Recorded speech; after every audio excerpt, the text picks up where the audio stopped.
Good morning students. 11वीं वाले बच्चे, सिद्धि हिंदी विद्यालय की इस ऑनलाइन क्लासेस में आपका हार्दिक स्वागत है। अब बच्चों, हमारा यहाँ पे पहला जो लेसन चल रहा है ये नमक का दारोगा, जिसके रचयिता है प्रेमचंद जी। और हमने प्रेमचंद जी का परिचय प्राप्त किया। इसके साथ साथ मैंने आपको पाठ का सारांश बताया। पाठ का साहित्य प्रकार है कहानी। और करीबन हमने एक हिस्सा जो देखा उसमें मैंने आपको बताया कि वंशीधर के पिताजी वंशीधर को सलाह देते हैं, दारोगा पद के ऊपर तुमको इतना अच्छा पद मिला है तो तुम्हें कैसे काम करना चाहिए। घर की स्थिति के बारे में बताया है। तनख्वाह जो होती है उसको पूर्णमास के चांद की तरह बताया है।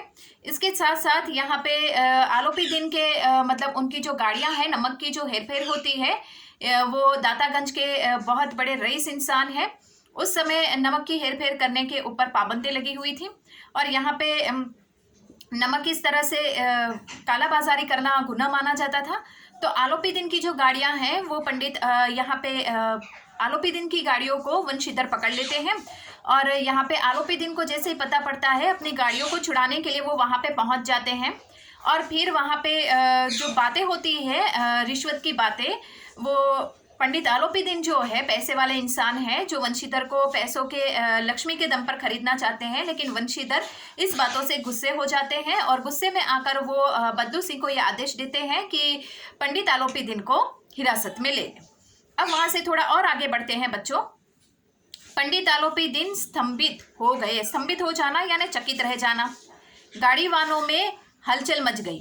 पंडित जी के जीवन में कदाचित यह पहला ही अवसर था कि पंडित जी को यह ऐसा कठोर बातें सुननी पड़ी। बद्दू सिंह आगे बढ़ा, किंतु रोब के मारे वह साहस न हुआ कि उनका हाथ पकड़ सके।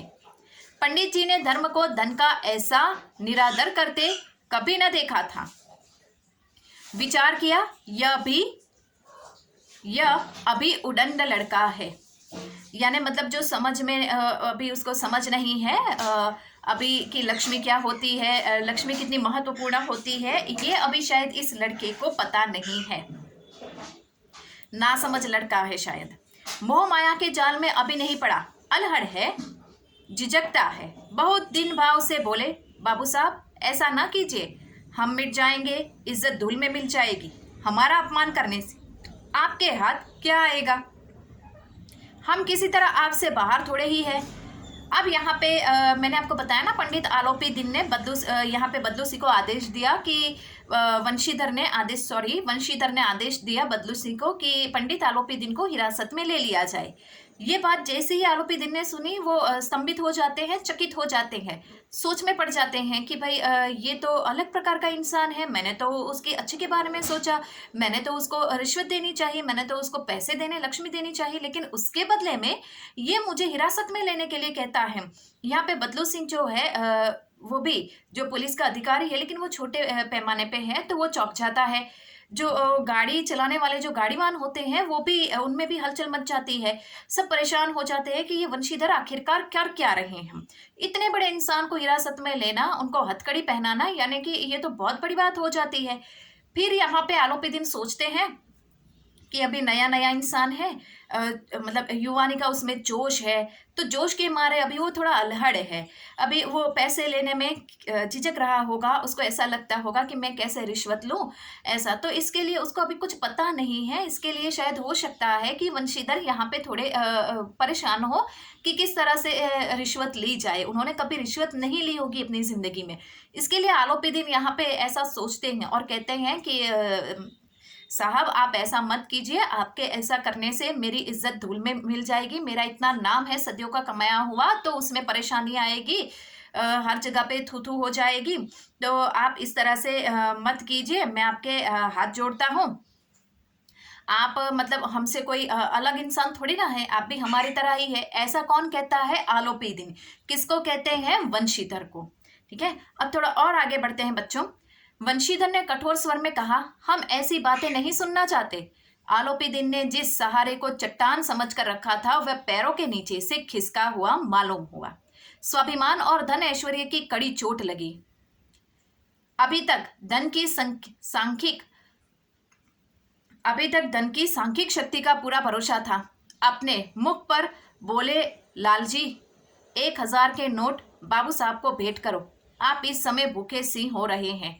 भूखे सिंह होना यहाँ पे आलोपी दिन ने ऐसा समझा कि शायद उनके हाथ में अभी तक नोटों के बंडल नहीं पड़े, इसके लिए ये और ज़्यादा बोल रहे हैं। एक बार हाथों में वजन पड़ेगा तो मतलब बोलना भूल जाएंगे ऐसा। तो यहाँ पे जो वंशीधर है वो वंशीधर कहते हैं कि मुझे आपकी ये जो बातें हैं वो बिल्कुल अच्छी नहीं लगी, मैं नहीं चाहता कि आप इस तरह की मेरे साथ कोई बदसलूकी करें या बात करें। आलोपी दिन सोच में पड़ जाते हैं। उनका तो वो तो धैर्य, अभी तक इतने अपनी जिंदगी के इतने समय में उन्होंने बहुत बड़े बड़े इंसानों को, दारोगा पद पे रहने वाले व्यक्तियों को, सिपाहियों को मतलब रिश्वत दी और सब बिक गए। ये इंसान कैसा है जो मतलब बिक नहीं रहा है और मेरी बातें नहीं मान रहा। इतना ही नहीं, उन्होंने तो चट्टान की तरह उनका फैसला था, क्योंकि हर समय जो भी दारोगा पद पे आता है बदली हो के, तो वो इंसान तो रिश्वत लेता था और ये इंसान नहीं ले रहा है। तो उनका तो लक्ष्मी के ऊपर अखंड विश्वास था, चट्टान की तरह सोचते थे कि वो पैसे देकर इस इंसान को खरीद लेंगे, लेकिन ऐसा नहीं हुआ। ये इंसान तो और ज्यादा सिर के ऊपर चढ़कर बैठ गए, उनका लक्ष्मी के ऊपर विश्वास था। आगे वाले लेसन में भी हमने देखा कि यहाँ पे पंडित आलोपी दिन ये समझ रहे थे कि पृथ्वी पे ही नहीं बल्कि लक्ष्मी का राज्य तो स्वर्ग में भी चलता है, तो इतना उनको भरोसा था। अब यहाँ पे थोड़ी गड़बड़ हो गई, क्योंकि वंशीधर तो पैसों से बिक नहीं रहे हैं। अब यहाँ पे उन्होंने अपने जो इंसान है आलोपी दिन के हाथ नीचे काम करने वाला इंसान, उसको आदेश दिया कि भाई 1000 के नोट भाई जो ही है वो ये वंशीधर के हाथ में रखो, ताकि ये गुर्रा ना बन करे, मतलब पैसों का वजन हाथ में पड़ेगा तो उनकी जो गर्जना है वो मंद पड़ जाएगी। वंशीधर ने गर्म होकर कहा, गर्म होकर कहना और ज्यादा गुस्से में आ जाना, 1000 नहीं 1,00,000 भी मुझे सच्चे मार्ग से नहीं हटा सकते। देखा, अब यहाँ पे और ज्यादा ये बात तो बिगड़ गई।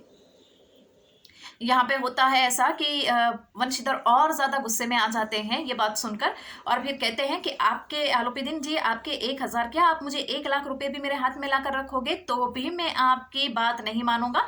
क्यों? क्योंकि मैं जहां पे मैं नौकरी करता हूँ, जो मेरे कर्तव्य है, जो मेरी जिम्मेदारी है, तो मैं उसी के अधीन हूँ। धर्म की इस बुद्धिहीन दृढ़ता और देव दुर्लभ त्याग पर मन बहुत झुंझलाया। अब दोनों शक्तियों में संग्राम होने लगा। दोनों शक्तियां यानी एक तरफ पंडित आलोपी दिन जो धनवान है, जो लक्ष्मी के ऊपर विश्वास करते हैं, अखंड विश्वास, दूसरी तरफ पंडित वंशीधर, यहाँ पे वंशीधर है, ये वंशीधर जो सच्चाई और ईमानदार इंसान है, जिसको उनकी सत्यता के ऊपर अखंड विश्वास है कि सत्य की जीत होती है। तो दोनों शक्तियां यहाँ पे लक्ष्मी और सत्य दोनों आपस में टकरा रही हैं। धन ने उछल उछल कर आक्रमण करने की शुरुआत की। 1 से 5, 5 से 10, 10 से 15 और 15 से 20,000 तक नौबत पहुंची, किंतु धर्म अलौकिक वीरता के साथ इस बहुसंख्यक सेना के सम्मुख अकेला पर्वत की भांति अटल अविचलित खड़ा रहा। देखा, अब क्या हुआ, यहाँ पे 1000 से शुरुआत हुई। 1000 उस समय की बात, 1000 यानी कि बहुत पैसे माने जाते हैं, क्योंकि उस समय तो करीबन 25 रुपए या 20 रुपए में महीने भर का राशन आ जाता था। उस समय की बात है, 25-20 रुपए में महीने भर का राशन आ जाता था उस समय। यहाँ पे 1000 से बोली लगती है गाड़ियां छुड़ाने के लिए। ये बात 1000 से लगकर 2000, 2000 की 5000, 5000 की 10,000, 10,000 की 20,000, 15,000, 15 के 20 हो गए। लेकिन फिर भी यहाँ पे जो धर्म है सत्य का, वो विचलित नहीं होता, अपनी जगह पे स्थिर रहता है। और पंडित आलोपी दिन परेशान हो जाते हैं, और वंशीधर जो मुंशी वंशीधर जो है यहाँ पे वो जरा भी मतलब पैसों के आगे नहीं झुकते हैं। उनका जो विश्वास होता है, ईमानदारी होती है, वो जैसे कि एक पर्वत रहता है, अडिग रहता है, उसी प्रकार से उनका विश्वास और ईमानदारी भी अडिग रहती है। आलोपी दिन निराश होकर बोले, अब इससे अधिक मेरा साहस नहीं, आगे आपको अधिकार है।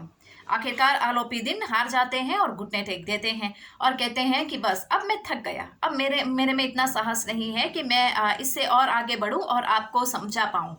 अब आपको जो करना है वो कर सकते हैं, आपका स्वयं अधिकार बनता है। वंशीधर ने अपने जमादार को ललकारा। बदलूसी मन में दारोगा जी को गालियां देता हुआ पंडित आलोपी दिन की ओर बढ़ा।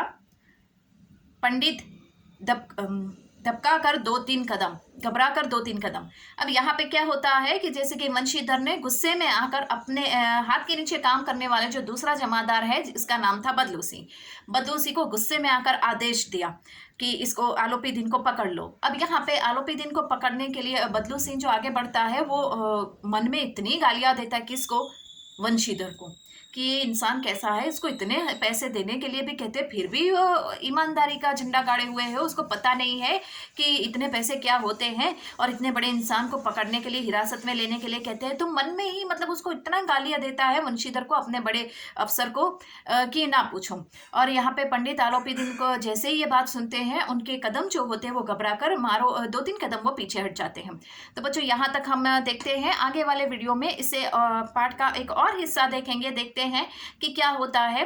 लक्ष्मी जीतती है, पैसा जीतता है, ईमानदारी जीतती है, ईमानदारी का क्या फल यहाँ पे मिलता है, सच्चाई किस तरह से इंसान को आगे जाकर काम में आती है, बहुत काम में आती है। और आपके जीवन में भी बच्चों ऐसा होगा, कभी कभी आप देखिएगा, हम कहते हैं मैंने तो कितना ये किया, मैंने तो इतना ये किया, फिर भी मुझे कभी कभी ऐसा भी हो जाता है बच्चों कि सच बोलने से मार पड़ती है। लेकिन याद रखिएगा, ये हमारी खुद की भलाई के लिए होता है। एक सच कभी कोशिश कीजिएगा, ये 2 नंबर की बात है बच्चों। हम हमेशा झूठ बोलते बोलते बोलते हैं, हमें ऐसा लगता है हमने उस इंसान को उल्लू बना दिया, हमने ऐसा कर दिया, हमने वैसा कर दिया, तो हम हमेशा झूठ बोलते हैं। लेकिन जब सही मायने में हमें ज़रूरत पड़ती है और हम सच बोलते हैं, तब हमारी बातों का कोई विश्वास नहीं करेगा। हम चीख चीख कर बोलेंगे कि नहीं ऐसा ऐसा, और वो जब वो स्थिति होती है तो सबसे भयंकर होती है। तो उस समय क्या होता है, हम 1000 बार सच बोलते हैं, लेकिन सामने वाला इंसान ये सोचेगा कि नहीं, इसको तो झूठ बोलने की आदत है, ये हमेशा झूठ बोलता है। तो इसका ये परिणाम होता है। तो चाहे कुछ भी हो, सच बोलने से फटकार पड़े, 2 बातें सुननी पड़े, या कुछ भी हो, लेकिन हमेशा सच कितने समय तक छिपका रहता है, वो कभी ना कभी सामने आता है। तो यहाँ पे सच्चाई की, ईमानदारी की जीत किस प्रकार से होती है बच्चों, वो हमें देखना है। तो यहाँ पर इस वीडियो तक हम रुकते हैं, आगे वाले वीडियो में इससे और आगे हम बढ़ेंगे। Thank you.